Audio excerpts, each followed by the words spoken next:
বিসমিল্লাহির রহমানির রহিম।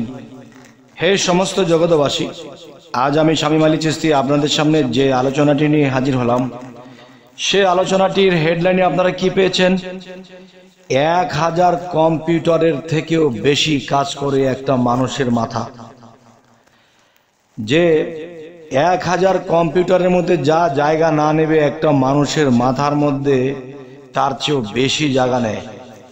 আজকে এই বিষয়ে আলোচনাটি করব। দেখুন, যেমন কবিদের বেলায়, বাউলদের বেলায়, বা অনেক উচ্চ কোনো জ্ঞানীদের বেলায় যে কথাগুলো দেখেন, যে একজন মানুষ যদি এমন কথা বলে থাকে যে দেখেন যে মানুষের দেহের মধ্যে এমন একটা জিনিস আছে, সেই জিনিসটা যদি এত লম্বা, যে এত লম্বা, তা মানে নির্ণয় করার মতো বিষয়টা আমি আপনাদেরকে উদ্ধৃতি দিচ্ছি। দেখেন যে মানব দেহের মধ্যে এমন একটা জিনিস আসে, সেই জিনিসটা কত লম্বা, আর এই লম্বার শেষটি কোথায় সেটি আপনারা বলবেন।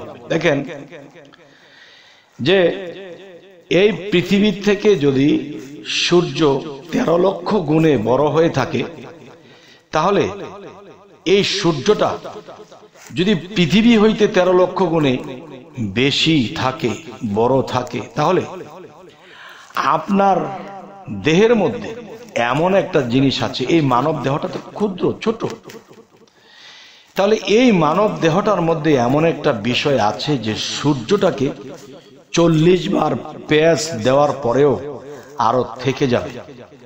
সুবহানাল্লাহ, আল্লাহর কুদরত। দেখুন, এমন কি বিষয় মানব দেহের ভিতরে, যেই জিনিসটি দিয়ে সূর্যকে 40 বার পেঁচ দেওয়ার পরেও আরো থেকে যাবে?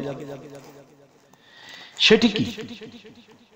সেটি হলো আপনার যে মাথা এবং ব্রেন এবং স্মৃতিশক্তি। এই ছোটবেলা থেকে একটা জিনিস চিন্তা করে দেখেন, যে ছোটবেলা থেকে যে মা যখন দুগ্ধ পান করাইতো, যখন হাঁপুড় পারতাম, তখন মা টিপি টিপি খাইয়ে দিত। যদি মনে করা যায়, মনে পড়ে যায়, তাহলে একজন মানুষ যদি 80 বছর বা 100 বছর বাঁচে, তাহলে দেখবেন সে বাচ্চাকাল থেকে সে 80 বছর মৃত্যুর আগ পর্যন্ত কিন্তু কথাগুলো মনে আছে। তাহলে মনে যে আছে, তো এই কথাগুলো মন কে রেখেছে? সেটি রেখেছে কি? সেটি আমার মস্তিষ্কের মধ্যে যে মেমোরি ফিটিং করে দিয়েছে আল্লাহ, সেই মস্তিষ্কের মধ্যে এটি রেকর্ড হয়ে আছে। তবে জন্ম জন্মান্তরে মানুষ যখন মৃত্যুবরণ করে আবার জন্ম নেয়, তখন দেখা যায় কি তার আগের মস্তিষ্কটা মাটির সাথে মিশে গেছে, আগের রেকর্ডিং গুলো চলে গেছে, কিন্তু সেই রেকর্ডিং গুলো কিন্তু আত্মার মধ্যে লিপিবদ্ধ করা আছে। তাই আমি বলবো, আত্মার দিকে আমি গেলাম না, শুধু মস্তিষ্কের কথাই বলবো। মানুষ সশরীরে মাটির দেহের একটা মানুষ, এই মানুষের দেহের মধ্যে যে মাথা, আর মাথার মধ্যে যে মস্তিষ্কের মধ্যে যে ব্রেনের মধ্যে যে মেমোরি যে ফিটিং করে দিয়েছে আল্লাহ, তো 1000 কম্পিউটার থেকেও আরো তীক্ষ্ণ, কম হবে না, বরঞ্চ আরো বেশি হবে। তাই আমি বলবো যে মানুষের মধ্যে আল্লাহ এই স্মৃতি শক্তি দিয়ে তারপর আল্লাহ পৃথিবীতে মানুষকে পাঠিয়েছে। তবে হাজার হাজার কম্পিউটার কুলাবে না একজন মানুষের মাথার কাছে, ব্রেনের কাছে। তবে হে সমস্ত জগৎবাসী, আজকে এই কথাগুলো কেন বলছি জানেন?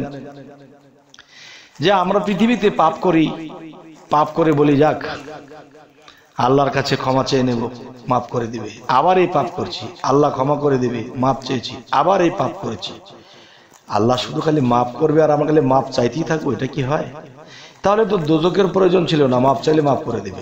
জেলখানার প্রয়োজন ছিল না, সমস্ত মানুষ ক্ষমা চেয়ে এসে তারা ক্ষমা পেয়ে যাইত। তাহলে আমরা যদি কখনো অস্বীকার করি যে হে আল্লাহ, আমি এই কাজ, ভুল কাজ করিনি, আমি এই পাপ কাজ করিনি, এই কাজ করিনি, ওই যে আপনার মাথার মধ্যে যে রিল নামক যে মেমোরি রাখা আছে, সেখান থেকে আল্লাহ বের করে আপনাকে টেনে টেনে দেখিয়ে দেবে যে দেখো তুমি যে অস্বীকার করেছো, তুমি দেখো তুমি এই কাজগুলো করেছো, এই পাপগুলো করেছো, মানুষকে পথভ্রষ্ট করেছো, মানুষেরটা ক্ষতি করেছো, তুমি মানুষও মেরেছো, দেখো দেখো। তখন আল্লাহ দেখিয়ে দেবে। সেই আত্মজগতের আত্মার থেকে না দেখালেও যে আমার মাটির মস্তিষ্কের মধ্যে যে রিল ছিল এখান থেকেও দেখাতে পারবে, আবার আত্মার মস্তিষ্কের মধ্যে যে রিল ছিল বা যেখানে আমাদের মস্তিষ্ক ছিল সেখান থেকেও দেখিয়ে দিতে পারবে। বাঁচার কিন্তু উপায় নেই। তবে হে সমস্ত জগতবাসী, আজকের এই আলোচনা কেন করছি সেই বিষয়টি অবশ্যই আপনাদেরকে বলছি, অবশ্যই খেয়াল করে শুনবেন। সেই বিষয়টি হলো, দেখুন আমরা পৃথিবীতে মানুষ ছোট ক্ষুদ্র আকারে জন্ম নিয়ে আমরা কিন্তু বলে থাকি যে মানুষ আশরাফুল মাখলুকাত, সর্বশ্রেষ্ঠ মানব জাতি। এই যে কথাটি আমরা বলে থাকি যে আমরা সর্বশ্রেষ্ঠ জাতি, মানব জাতি, আসলে সেই সর্বশ্রেষ্ঠ আমরা কি করি? আমরা শ্রেষ্ঠ তো সেই দিন হব যেই দিন আমরা আল্লাহর গুণে গুণান্বিত হব। দেখেন, এই কম্পিউটারটা যে সৃষ্টি করা হয়েছে এটাও কিন্তু মানুষকে আল্লাহ সেই জ্ঞান দান করেছে, সেই জ্ঞান থেকে তৈরি করা হয়েছে। কিন্তু মূলত যে বিষয় যে আল্লাহ নিজে করে না, এগুলা করায়। এক সময় আল্লাহ বলেছিল কুন ফায়াকুন, ধ্বংস হও, সৃষ্টি হও, কিন্তু একটা সময় আবার সৃষ্টিকর্তাকে তিনি সৃষ্টি করেছেন। সৃষ্টিকর্তাকে তিনি সৃষ্টি করিয়ে তিনি সৃষ্টির ভারপ্রাপ্ততাকে দিয়ে দিলেন। তাহলে যে স্রষ্টা তো সৃষ্টিকর্তা নয়, আর সৃষ্টিকর্তা কিন্তু স্রষ্টা নয়। তবে সৃষ্টিকর্তাকে আল্লাহ সৃষ্টি করেছে। সেই সৃষ্টিকর্তা যখন আপনার মধ্যে সেই সৃষ্টিকর্তার জ্ঞানটা দিয়ে দেয়, তখন পৃথিবীতে আপনার দ্বারা অনেক ইঞ্জিন, অনেক কম্পিউটার, অনেক গভীর বিজ্ঞান কিছু আপনার মাথার মধ্যে প্রবেশ করে, তখন আপনি সেটা রিচার্জ করে সে জ্ঞান লাভ করতে পারেন।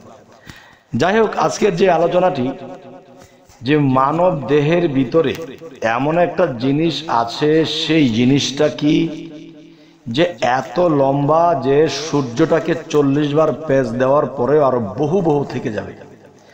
তাহলে সেই জিনিসটি হলো কি? আপনার মস্তিষ্কের মধ্যে যে ব্রেন, যে মেমোরি, আর যেটার মধ্যে রেকর্ডিং হয়ে আছে, এই রেকর্ডিং এটাই সেই জিনিস।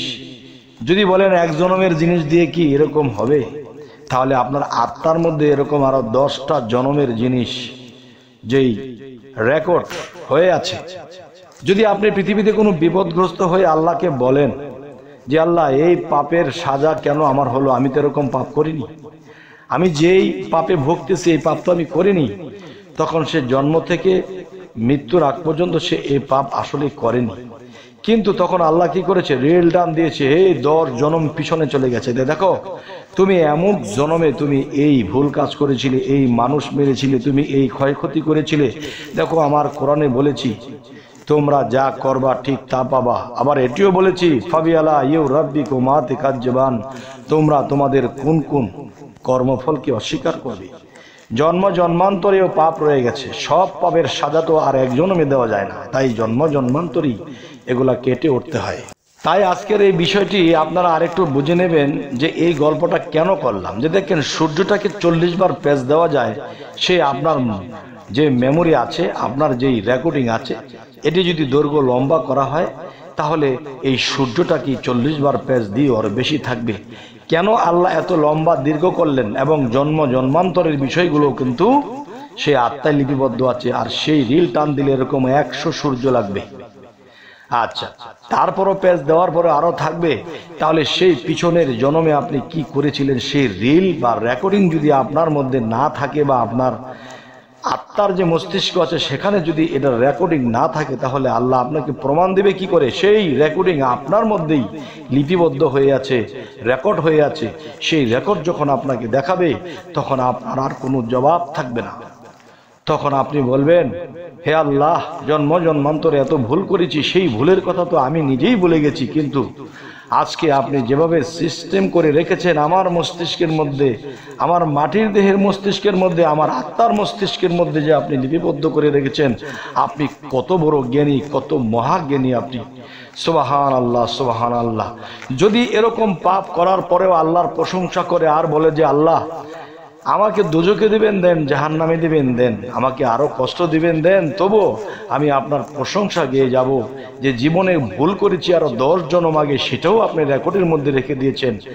তখনই সে যখন সুবহান আল্লাহ বলতে থাকে আর আল্লাহকে বলে আল্লাহ সকল প্রশংসা তোমার, তুমি আসলে প্রশংসার যোগ্য, তুমি কি সিস্টেমে কি করেছো, তোমার জ্ঞানের কোনো তুলনা হয় না, তোমার জ্ঞানকে ওভারটেক করার মতো কারো ক্ষমতা নেই।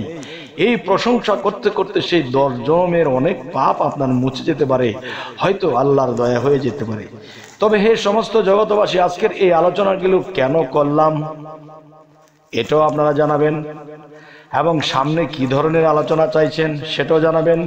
আমাদের চ্যানেলটিকে সাবস্ক্রাইব করে রাখবেন, আমাদের পাশেই থাকবেন। সকলেই ভালো থাকবেন। আল্লাহ হাফিজ।